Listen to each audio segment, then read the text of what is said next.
Hei, ma tahan jagada tagasisidet Ergoga ja tema Woofi agentuuriga koostöös kodulehe tegemisest. Et mulle väga meeldis see protsess, meeldis sellest, et kohe alguses Ergo andis mulle sellise väga hea sisendi, et mis teemadel mõelda, et mis need asjad on, mis sinna kodulehel peaks jõudma, mis on need teemad, mis on olulised, mida ma tahan välja tuua ja mis nurga alt neid läbi mõelda, sest et tihti, kui alustada kodulehe tegemist, tekib see küsimus, et aga mida ma siis sinna panen ja mida mitte.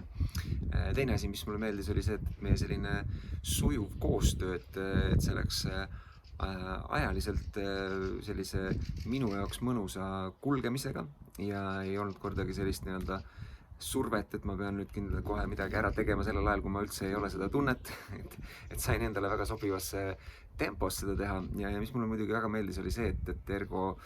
ise pakkus välja aktiivselt erinevaid lahendusi, kuidas visuaalselt mingid asjad võiks välja näha, mingisugused lahendused, mille peale ma ei oskaks isegi tulla, et kui ma oleks pidanud hakkama ütlema kõike ise ette, et vot tee täpselt nii, siis ei oleks kindlasti see leht nii hea tulnud, sest ma ei oleks ise selle peale kõige peale tulnud. Ja et mulle väga meeldis, et Ergo tõi ise niisuguseid ägedaid lahendusi, mis kuidagi toetavad seda minu olemust väga, väga hästi, tõi esile ja tõi välja ja katsetas ja proovis ühte ja teist ja siis ma sain öelda, et mis meeldib, mis mitte. Ja mulle igal juhul väga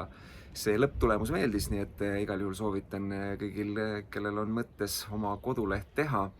enda teadmised, oskused välja tuua inimeste ette, siis Ergo kindlasti saab selle osas abiks olla ja mina igal juhul soovitan.